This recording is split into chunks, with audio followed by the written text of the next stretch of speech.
মুখ্যমন্ত্ৰীৰ কথা আৰু বালিত মুটা কথাটো একেটাই। মুখ্যমন্ত্ৰীয়ে ক'লে যে অসমত কয়লা খনি নাই। আমি যেতিয়া কয়লা খনিবিলাক দেখুৱালোঁ ক'লে শিৱসাগৰতহে কয়লা খনি নাই বুলি মই কৈছিলোঁ। এতিয়া চিফ মিনিষ্টাৰটোৱে যেতিয়া থিয় মিছা কথা কৈ দিয়ে আৰু আপোনালোকৰ টিভিটোও যেতিয়া চিফ মিনিষ্টাৰটোৰ মিছা কথাটোকে প্ৰচাৰ কৰি থাকে আপোনালোকে নিজেও যেতিয়া তেওঁক উল্টাই ধৰিব নোৱাৰে আপুনি অল আছামৰ বুলি কৈছিলে শিৱসাগৰ বুলিতো কোৱা নাছিলে তেতিয়াহ'লেতো আপুনি আৰু কি কৰিব আপুনি আমিতো মাতিবই লাগিব আমিতো ক'বই লাগিব গতিকে কথা খাটাং যে সুশান্ত বৰগোহাঁই ময়ূৰ বৰগোহাঁই আৰু ধৰ্মেশ্বৰ কোঁৱৰৰ কাৰণে বানপানী হৈছে প্ৰলয় হৈছে তেওঁলোকক CBI এনকুৱাৰী কৰি জেলত দিব লাগে তেওঁলোকৰ মন্ত্ৰী পদ আৰু বিধায়ক পদ কাটিব লাগে আৰু হিমন্ত বিশ্ব শৰ্মাই তেওঁলোকৰ কামৰ কাৰণে ক্ষমা খুজিব লাগে অসমৰ যিমান মানুহৰ ঘৰত পলস পৰিছে পলসটো ক'লা কেলে ক'লা পলস সব কয়লাৰ পলস গতিকে হিমন্ত বিশ্ব শৰ্মাক মই জনাই দিছোঁ ভাল পায় বেয়া পায় আপোনালোকে মোক অসন্তুষ্ট বুলি কয় ঈশান নিউজে মোক অসন্তুষ্ট নৈৰাজ্যবাদী আৰু কি আছে আপোনালোকে কৈ দিব সব আজি দিমাগী নকচাল যিমান আছে কৈ দিব কিন্তু মই আপোনালোকক খাটাংকৈ কৈ দিছোঁ যে মোৰ সমষ্টি আৰু এই 3খন জিলাৰ মানুহে যদি প্ৰকৃত ওৱান টাইম সাহায্যটো 25,000 টকাটো আৰু প্ৰকৃত ক্ষতিপূৰণটো পৰিয়াল আৰু ব্যৱসায়ী প্ৰতিষ্ঠানবিলাকে নাপায় তেতিয়াহ'লে মই হিমন্ত বিশ্ব শৰ্মাৰ টেবুলত উঠি তাণ্ডৱ নৃত্য কৰিম একদম চমুকৈ দুটা প্ৰসংগ আছে আমাৰ মাজত এটা হৈছে কাজিৰঙাৰ ইক' চেঞ্চুৰী জোনৰ কাৰণে এতিয়া ছ'চিয়েল মিডিয়া বিশেষকৈ নৱপ্ৰজন্মটোৱে কিন্তু যথেষ্ট এটা ট্ৰেণ্ডৰ সৃষ্টি কৰিছে ছেফ কাজিৰঙা বা তাত হোটেল বনাবলৈ তেওঁলোকে অসন্তুষ্ট প্ৰকাশ কৰিছে যে নালাগে তাত কৰিবলৈ আপোনাৰ স্থিতিটো কেনেকুৱা হ'ব মোৰ স্থিতিটো দুইটাৰ মাজত মোৰ স্থিতিটো হ'ল যে তাৰ স্থানীয় মানুহবিলাকৰ সকলো অধিকাৰ সুৰক্ষিত হ'ব লাগে আৰু কাজিৰঙাখনক বচাবৰ কাৰণে পাহাৰত গছ কটা পাহাৰত শিল কটা আৰু পাহাৰত ইণ্ডাষ্ট্ৰী বনোৱা বন্ধ কৰিব লাগে কাৰ্বি পাহাৰত এইটোৱে হ'ব লাগে আৰু বেলেগ একো নাই হোটেল বনোৱাটো আপুনি সমৰ্থন কৰে 5-star হোটেল বনোৱা মই না সমৰ্থন নকৰোঁ একেবাৰে নকৰোঁ আৰু কিন্তু হোটেল বনাব হেৰিয়াত পাৰে মানে ইক' চেঞ্চিটিভ জ'নৰ ভিতৰত মানে হোটেল বনাব পাৰে কিন্তু মই নিজে সমৰ্থন নকৰোঁ একেবাৰে অন্তিমটো প্ৰসংগ অসম আৰু মেঘালয়ৰ যিটো সংঘাত প্ৰত্যেক বছৰে হয় প্ৰত্যেক বছৰে এনেকুৱা ধৰণৰ অনুৰূপ ঘটনা হৈ আহিছে সমাধান কিন্তু হোৱা নাই এতিয়ালৈকে খাচী ছাত্ৰ সন্থাৰ কেনেকৈ সমাধান হ'ব হিমন্ত বিশ্ব শৰ্মাই যদি সদায় চাৰেণ্ডাৰ কৰি দিয়ে সদায় যদি মূৰ তল কৰি থাকে তেওঁ হিমন্ত বিশ্ব শৰ্মাৰ দিনত অকল অসমীয়া মানুহে পিঠিত মাৰ লোৱাৰ বাহিৰে আৰু ক'ৰবাত কিবা পাইছে নেকি অসমৰ মাটি মিজোৰামক দি দিলে অসমৰ মাটি অৰুণাচলক দি দিলে অসমৰ মাটি মেঘালয়ক দি দিলে আৰু নাগালেণ্ডকো দিম বুলি কৈ দিছে সব কৈ দিয়াৰ পাছতো তেওঁলোকে আমাক মাৰপিট কৰি আছে আৰু হিমন্ত বিশ্ব শৰ্মাই সেইটো চাই লৈ আমাক শান্তি পানী ছটিয়াই আছে তো একদম খাটাং কথা যে হিমন্ত বিশ্ব শৰ্মাই নিজকে নেডাৰ চেয়াৰমেন বুলি কয় উত্তৰ পূৰ্বাঞ্চলৰ ডাঙৰ নেতা বুলি কয় কিন্তু তেওঁৰ মানুহবিলাকে সদায় মাৰ খাই আছে আৰু তেওঁ হাঁহি উত্তৰ পূৰ্বাঞ্চলৰ নেতা হৈ আছে চালকসকলে সেইকাৰণে অসমৰ চালকসকলে যি প্ৰতিবাদ কৰিছে শান্তিপূৰ্ণভাৱে কৰক মোৰ পুৰা 100% ছাপোৰ্ট আছে এই বিহাৰীটোক কি কৰিব লাগে असम में बात करो ना असम नहीं है मेघालय है मेघालय हो असम हो मेघालय असम हो मेघालय असम एक साथ ही है हाँ तुम बाहर से है निकल অসমতেই থাকি অসমৰে হাওপনি খাই ইয়াতে ব্যৱসায় বাণিজ্য কৰি ইয়াতে চাকৰি কৰি তেখেত আছে তাৰ পৰা অসমতেই থাকি অসম মেঘালয় ভাগ কৰি তেখেতে কথা ক'বলৈ সাহস ক'ত পালে এজন ষ্টুডেণ্টে এটা তেল ডিপোত যেতিয়া তেল ভৰাবলৈ গৈছে বিহাৰীজনে প্ৰশ্ন কৰিছে যে ইয়া আসাম নাই ইয়ে মেঘালয় হে মানে কি বুজাব বিচাৰিছে আকৌ কৈছোঁ বৰঘৰত সোমালে বিদেশী বঙালী বিহাৰী বঙালী ৰজা বহতীয়া হ'ল অধিকাৰ স্বাভিমান ভাষা মোৰ অভিমান বনিয়াৰ হাতলৈ গ'ল আমি ইমান পদলেহনকাৰী হৈ গ'লো নে যে আমি হুলাকৈ এটা কথা ক'বলৈ সাহস কৰিব নোৱাৰা হ'লোঁ আমি ইমান পিছুৱাই গ'লো নে আমাক যে কোনোবাই বাহিৰৰ পৰা আহি আমাৰ ইয়াতে থাকি আমাৰ বৰঘৰত সোমাই আমাৰ ইয়াতে খাব তাৰ পৰা আমাক আঙুলি টুৱাব পৰা হ'ল বুকুত হৈ চকুত হৈ তেখেতলোকে আমালৈ ফেপেৰি পাতি কথা ক'ব পৰা হ'ল এইবোৰ কাৰ বাবে এখেতলোকক আমি কোনে মূৰৰ ওপৰত তুলিছে এই যিজন বিহাৰী যুৱক এই যুৱকজনৰ ওপৰত এতিয়া কি ব্যৱস্থা গ্ৰহণ কৰা হ'ব আমি যাম ক্ষমা কৰি দিম আমি তেখেতে কৈ দিব আমি ক্ষমা বিচাৰিছোঁ কিন্তু এই ঘটনাবোৰ এবাৰ নহয় বাৰে অসমীয়া গৌৰৱ ধ্বনি দিব পৰা হ'ল অসমত নিজৰ ঘৰত নিজৰ বৰ মজিয়াত আমাৰ বৰঘৰত অসমীয়া গৌৰৱ দিব পৰা হ'ল এইখন অসম নহয়, এইখন মেঘালয় বুলি ক'ব পৰা হ'ল। অসমীয়াক ৰঙা চকু দেখুৱাব পৰা হ'ল। আমাৰ ইয়াতে খাব, খাই পাত ফলাৰ দৰে কামবোৰ আমাৰ ইয়াত কৰিব। আৰু তাৰ পাছত প্ৰশাসন যন্ত্ৰ নিমাত হৈ কেৱল মাত্ৰ ব্যৱস্থা গ্ৰহণ কৰা হ'ব, তৎকালীন নিৰ্দেশ দিয়া হ'ব। এই কথাবোৰ কৈ কৈ তেখেতলোকে দায়িত্ব সামৰিব। এই যুৱকজনে কালিৰ দিনটোত যিটো কাণ্ড কৰিলে ইতিমধ্যে গম পাইছে। মেঘালয়ৰ পৰিৱেশ পৰিস্থিতিৰ বিষয়ে আপোনালোকে গম পাইছে। কেতিয়াবা ৰুডলি কথাবোৰ নকওঁ বুলি ভাবোঁ, কিন্তু কিছুমান কথাই অসহ্যকৰ কৰি তোলে। আমাৰ এটা প্ৰশাসন যন্ত্ৰ আছে, আমাক পৰিচালনা কৰা এখন চৰকাৰ আছে, আইন ব্যৱস্থা আছে, কিন্তু আইনৰ গণ্ডিৰে কামবোৰ কৰা হৈছে নাই, সেই কথাবোৰ সকলোৱে পৰ্যালোচনা কৰাটো অত্যন্ত প্ৰয়োজনীয়তা আছে। বৰ্তমান সময়ত এই কথাবোৰে বাৰুকৈয়ে দোলা দি গৈছে। আপোনালোকে গম পাইছে যে কিদৰে অসমীয়া ব্যক্তিক মেঘালয়ত গাড়ী ভাঙি মাৰপিট কৰিছে, মেডিকেলত পেলাই থৈছে। আৰু আমাৰ চৰকাৰে আমাৰ ল'ৰাখিনিয়ে প্ৰতিবাদ কৰিছে। যোৰাবাটত খানাপাৰাত প্ৰতিবাদ কৰিছে। ML লিখা মেঘালয় পাৰ্মিটৰ গাড়ী অসমত সোমাব নিদিওঁ বুলি, 1 ইঞ্চিও আমি এফালে সোমাব নিদিওঁ। কিন্তু বৰ্তমান পৰ্যন্ত চৰকাৰৰ ফালৰ পৰা যথোপযুক্ত এটা ব্যৱস্থা, যথোপযুক্ত এটা মন্তব্য যোৱা নাই। কেৱল মাত্ৰ টুইট কৰিছে, আমি কথা পাতিছোঁ, আমি কিবা কৰিছোঁ, সেইটোৱে। মানুহ মৰি যাওক, কোনো ক'ব লগা নাই। কিবা হৈ যাওক, একো ক'ব লগা নাই। আমি দুখন ঠাইৰ মাজত আমি শান্তি সমন্বয় বজাই ৰাখিব লাগিব, তেনেকুৱা ধৰণৰ মন্তব্যবোৰহে আহিছে। কিন্তু আমাৰ মানুহক যে মাৰি পিটি মেডিকেলাইজ কৰি দিছে, তাৰ ওপৰত যে একশ্যন ল'ব লাগে, আমাৰ জনপ্ৰতিনিধি আছেনে নাই, সি তাক লৈ এক ডাঙৰ প্ৰশ্ন। এইখন নেতা নেকি? এইসকল প্ৰশাসন যন্ত্ৰ চলোৱা বা চৰকাৰ যন্ত্ৰ চলোৱা মানুহ হয়নে? তাক লৈ এটা প্ৰশ্ন হিচাপে থিয় দিছে। আকৌ কৈছোঁ, জাগিলে অসম বাচিব দেশ, নহ'লে অসম বাংলাদেশ। বৰঘৰত সোমালে বিদেশী বঙালী, ৰজা বহতীয়া হ'ল। বিদেশী বঙালী বিহাৰী চব সোমালে, ৰজা বহতীয়া হ'লেই। অধিকাৰ স্বাভিমান ভাষা মোৰ অভিমান, বনিয়াৰ হাতলৈ গ'ল। আনৰ ওচৰত আমাৰ বস্তুবোৰ এতিয়া চব আনৰ ওচৰত আছে। আৰু আমি সেইসকলক সুবিধা দিছোঁ। আমাৰ নেতা মন্ত্ৰীয়ে সুবিধা দিছে, ৰাজনৈতিক নেতাৰ স্বাৰ্থ আদায়ৰ বাবে সুবিধা দিছে। আৰু আমাৰবোৰক গুৰ মাৰি গংগাত পেলাইছে। গুৰ মাৰি তেখেতলোকে গংগাত নহয়, গুৰ মাৰি আমাক নৰকত পেলাইছে। আমাৰ ভৱিষ্যত প্ৰজন্মটো অন্ধকাৰৰ দিশে গতি কৰিছে। গতিকে প্ৰতিজন সজাগ অসমীয়া, প্ৰতিজন তেজাল ডেকা, প্ৰতিজন বিবেকবান অসমীয়া, প্ৰতিজন স্বাভিমানী অসমীয়াই এই বিষয়বস্তুবোৰৰ ওপৰত পৰ্যালোচনা কৰক, আলোচনা কৰক। আমি তেখেতলোকক জবাবদিহি কৰিব লাগিব, তেখেতলোকে উত্তৰ দিব লাগিব আমাক। কিয় আমি এইদৰে নিজৰ ঘৰতেই আজি ভগনীয়াৰ ৰূপত থাকিব লগা হৈছে। অসমৰ মুখ্যমন্ত্ৰী ডক্টৰ হিমন্ত বিশ্ব শৰ্মা ডাঙৰীয়া, আপুনি স্পষ্টভাৱে কৈ দিয়ক, আৰু অসমীয়াই কিমান দিনলৈ এইদৰে মাৰ খাই থাকিব লাগিব? আৰু এই যে সীমা বিবাদ বা এনেকুৱা ধৰণৰ কাৰ্যক্ৰমণিকাবোৰ যেতিয়া হয়, আপুনি কিয় মৌনব্ৰত পালন কৰে? কালি পৰহি হৈ যোৱা অৰুণাচলত যি ভয়ংকৰ ঘটনা সংঘটিত হ'ল, তাৰ ওপৰত আপোনালোকে যথোপযুক্ত ব্যৱস্থা একো নকৰিলে, বা আপোনালোকৰ ফালৰ পৰা একো প্ৰতিক্ৰিয়া দেখিবলৈ পোৱা নগ'ল। নাগালেণ্ডত বৰ্তমান সময়তো যি সীমা বিবাদ চলি আছে, সেইবোৰৰ ওপৰতো এই সমাধান সূত্ৰবোৰ কিয় ওলোৱা নাই? কালিৰ দিনটোত মেঘালয়ত অসমীয়া ব্যক্তি গৈ এই দিন হাজিৰা কৰি দুবেলা দুমুঠি খাই থকা সেই অসমীয়া ড্ৰাইভাৰ কেইজনে, পৰ্যটক লৈ যোৱা ড্ৰাইভাৰ কেইজনে কিয় মাৰ খাবলগীয়া হ'ল? বা অসমৰ গাড়ীবোৰ চাই নাম্বাৰ প্লেট চাই ASটো দেখাৰ লগে লগে সেই KSU যি খাচী ষ্টুডেণ্ট ইউনিয়ন, এতিয়াও সেই ছাত্ৰ সংগঠন হ'ব নোৱাৰে, সেয়া হৈছে কেৱল মাত্ৰ টেৰৰিষ্ট মাইণ্ডেড এটা সংগঠন। তেখেতলোকে মুখত ক'লা কাপোৰ বান্ধি বাইক ৰেলী কৰি হাতত ফ্লেগ লৈ এইদৰে বৰ্বৰতাৰে দেখিবলৈ পোৱা গৈছে যে ইখনৰ পাছত সিখনকৈ গাড়ী ভাঙি চুৰমাৰ কৰি পেলালে। এইবোৰৰ ক্ষতিপূৰণৰ ওপৰত বৰ্তমান সময়লৈকে কিয় আপোনালোকে মাত মতা নাই বা স্পষ্টভাৱে এটা মন্তব্য কৰা নাই? মেঘালয়ৰ যিজন চিফ মিনিষ্টাৰ কনৰাড চাংমা ইতিমধ্যে বিফল যি লিডাৰ, সেয়া ইতিমধ্যে প্ৰমাণ হৈছে। ইমান এটা ডাঙৰ ঘটনা হৈ গ'ল, সেই কণ শিশু বৰ্তমান সময়ত মেডিকেলাইজ হৈছে, বৰ্তমান সময়তো কিয় তেখেতলোক নিমাত হৈ আছে? তেখেতলোকৰ ফালৰ পৰা এটা যথোপযুক্ত প্ৰতিক্ৰিয়া কিয় অহা নাই? আজি খানাপাৰা যোৰাবাটত গৈ বিভিন্ন দল সংগঠনৰ নেতা নেতৃত্বৰ লগতে অসমীয়া ওলাই আহিছে। এয়া কেৱল মাত্ৰ মেঘালয়ত অসমীয়া কেইখনমান গাড়ীত কেইজনমান অসমীয়াক আক্ৰমণ নহয়,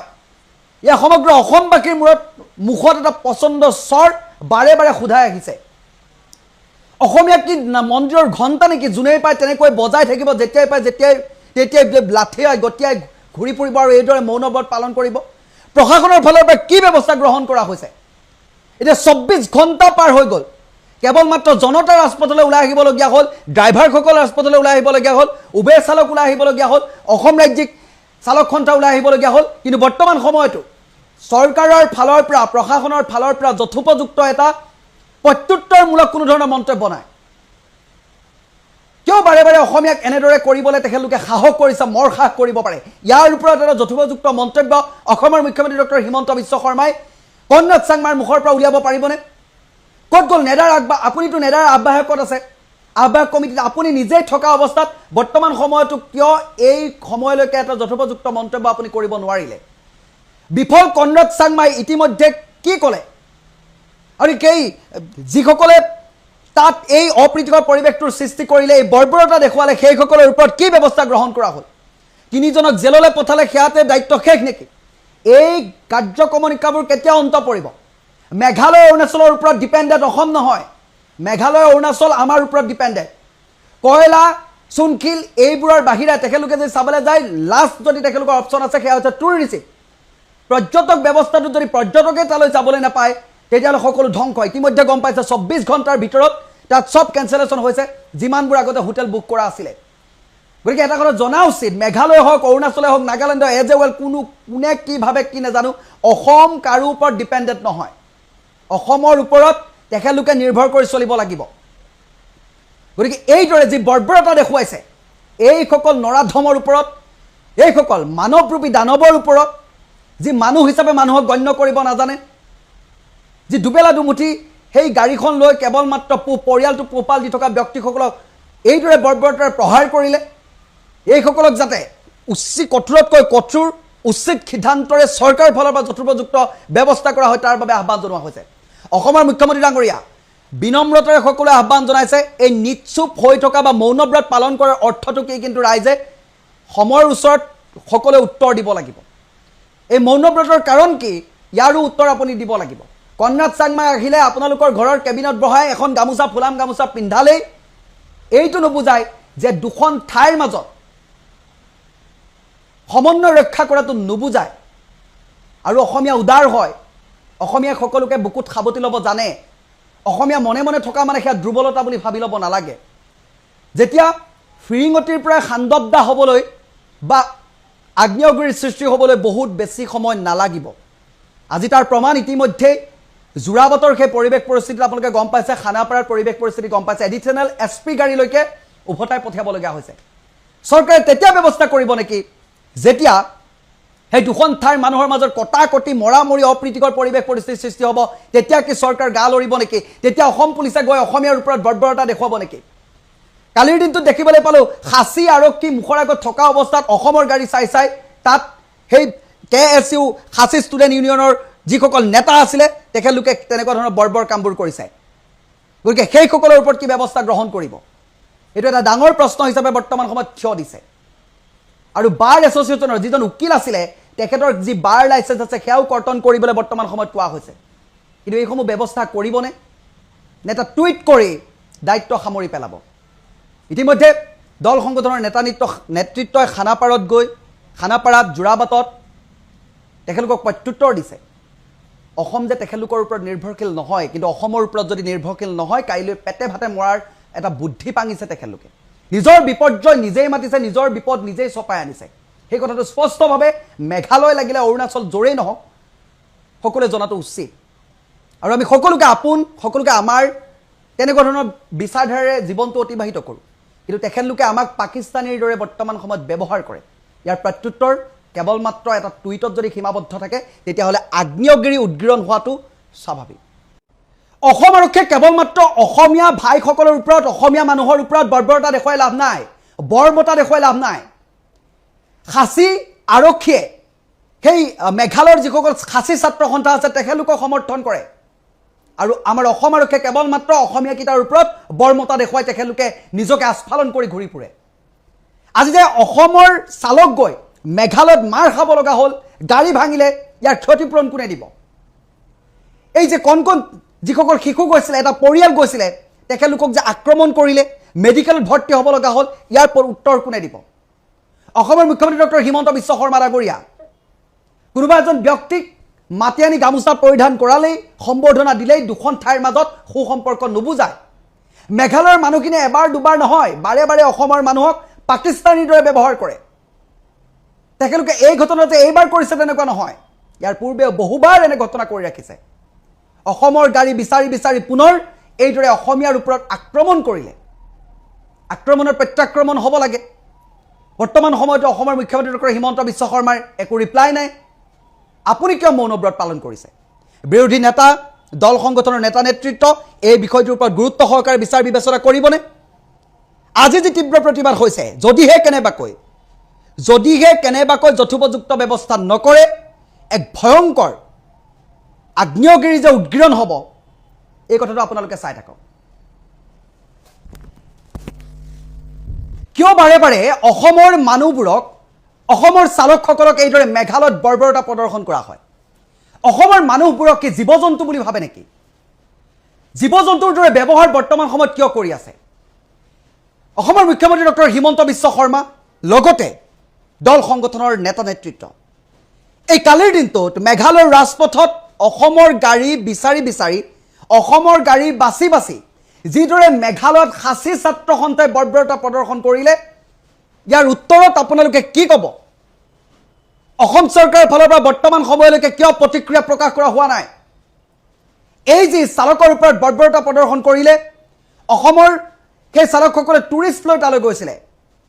তালৈ পৰ্যটকক লৈ গৈছিলে সেইখিনি সময়ত এইদৰে গাড়ী বিচাৰি বিচাৰি তাত মহিলা যাত্ৰী আছিলে শিশু আছিলে তাৰ পাছত এনেধৰণৰ বৰ্বৰতা কিয় প্ৰদৰ্শন কৰিলে তেখেতলোকে অসমৰ লোকসকলক কিয় পাকিস্তানৰ দৰে ব্যৱহাৰ কৰে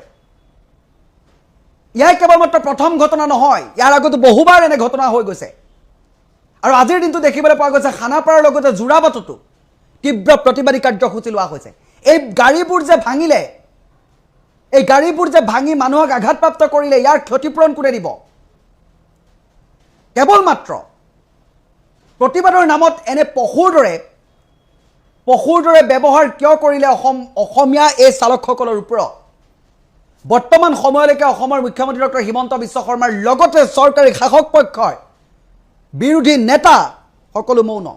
এই বিষয়বোৰৰ ওপৰত যুক্তিযুক্ততাৰ বিচাৰ বিবেচনা কিয় নকৰে এই গাড়ীবোৰ যে ভাঙিলে ক্ষতিপূৰণ কোনে দিব গাড়ীখনৰ গাত দুখ কি সেই ব্যক্তিজনৰ গাত দুখ কি এটা ভাড়া পাইছে তালৈ পৰ্যটকে চাবলৈ গৈছে তালৈ লৈ গৈছে আৰু এই সংঘাতৰ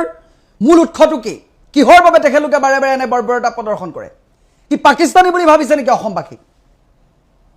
এবাৰ দুবাৰ নহয় বাৰে বাৰে তেখেতলোকে পশুৰ দৰে কামবোৰ যে কৰিবলৈ আহিছে আমাৰ মানুহে গাড়ী আজি অৱৰোধ কৰিছে খানাপাৰাৰ লগতে জাগিৰোডত কিন্তু গাড়ীখনৰ গাতটো ভুল নাই গাড়ীখন ভাঙিবলগীয়া কোনো কথা নাই এই বিষবাস্পটোৰ মূল উৎসটো কি তাক যেতিয়ালৈকে নাইকিয়া নকৰিব আলোচনা নকৰিব তেতিয়ালৈকে মেঘালয় গাড়ীও 1 ইঞ্চি হিলিবলৈ নাপায় অসমৰ মুখ্যমন্ত্ৰী ডক্টৰ হিমন্ত বিশ্ব শৰ্মা ডাঙৰীয়া কেৱল মাত্ৰ সম্বৰ্ধনা কাৰোবাক গামোচা পিন্ধাই কিবা এটা কৰিলেই দুখন ঠাইৰ মাজত সুসম্পৰ্ক নুবুজায় বৰ্তমান যিটো সংঘাত কৰিছে যিটো বিষবাস্প তেখেতলোকে বিয়পাইছে প্ৰতিবাদৰ নামত ৰাজপথেৰে ব্লেক ড্ৰেছ পৰিধান কৰি বাইক ৰেলী কৰি ব্লেক ফ্লেগ লৈ আৰু এই দৃশ্যবোৰ আপোনালোকে চাওক লগাই দিছোঁ গাড়ীৰ ওপৰত উঠি গছকি তেখেতলোকে এইদৰে আক্ৰমণ কৰিছে এই বৰ্বৰতাৰে আক্ৰমণ কৰিছে মেডিকেলাইজ কৰি পঠিয়াইছে মানুহক আঘাত কৰিছে ইয়াৰ উত্তৰ কোনে দিব তেখেতলোক পশু নেকি মানুহ হৈ পশুৰ দৰে আচৰণ কিয় কৰিছে ইয়াৰ ওপৰত উচিত ব্যৱস্থা ল'বনে নলয় আৰু অসম আৰক্ষীয়ে এই যিসকল প্ৰতিবাদকাৰী আজি প্ৰতিবাদ কৰিছে তেখেতলোকক বৰ্বৰতা দেখাই লাভ নাই অসমীয়াৰ ওপৰত অসম আৰক্ষী বৰমতা ওলাই লাভ নাই তাত খাচী আৰক্ষীয়ে খাচী ছাত্ৰ সন্থাক সমৰ্থন কৰে আৰু আমাৰ ইয়াত অসমীয়া গোটাৰ ওপৰতে অসম আৰক্ষীয়ে বৰ্বৰতা দেখুৱাই বাকী অৰুণাচলৰ নগাই যেতিয়া এটা গুলি ফুটাই কলিজা চেপ খাই তাতে ৰখি থাকে একো কৰিব নোৱাৰে কেৱল মাত্ৰ নিজৰ মানুহকেইটাৰ ওপৰত তেখেতলোকে লাঠি চলাই গুলি চলাবলৈ তেখেতলোকে ব্যৱস্থা কৰি থাকে তেখেতলোকৰ ওপৰত কি ব্যৱস্থা এতিয়া গ্ৰহণ কৰিব আজি যে এইদৰে আক্ৰমণ কৰিলে ইয়াৰ ওপৰত আপোনালোকৰ প্ৰত্যুত্তৰ কি হ'ব আক্ৰমণৰটো প্ৰত্যাক্ৰমণ থাকিব লাগে প্ৰশ্ন কৰিলে উত্তৰ দিব লাগে তেখেতলোকে আমাক প্ৰশ্ন কৰিছে আমাৰ উত্তৰ কি হ'ব অসমৰ মুখ্যমন্ত্ৰী ডাঙৰীয়া শাসক পক্ষ অসম আৰক্ষী সকলোৱে ইয়াৰ উত্তৰ দিব পাৰিবনে এক ডাঙৰ প্ৰশ্ন হিচাপে থিয় দিছে এই সংঘাতৰ মূল উৎস যেতিয়ালৈকে নোলাব তেতিয়ালৈকে মেঘালয়ৰ যিমানবোৰ গাড়ী মটৰ আছে 1 ইঞ্চিও অসমৰ মাটিৰ পৰা হিলিবলৈ দিয়া নহ'ব 1 ইঞ্চি সোমাবলৈও দিয়া নহ'ব ওলাবলৈও দিয়া নহ'ব আজি প্ৰতিবাদকাৰীসকলে তীব্ৰ ভাষাৰে বৰ্তমান সময়ত প্ৰতিবাদ সাব্যস্ত কৰিছে ৰাজপথ অৱৰোধ কৰিছে এতিয়া মুখ্যমন্ত্ৰী হিমন্ত বিশ্ব শৰ্মা ছাৰ অসম চৰকাৰে যদি যথোপযুক্ত ব্যৱস্থা নকৰে তেতিয়াহ'লে কিন্তু ভয়ংকৰ পৰিস্থিতিৰ দিশে গতি কৰিছে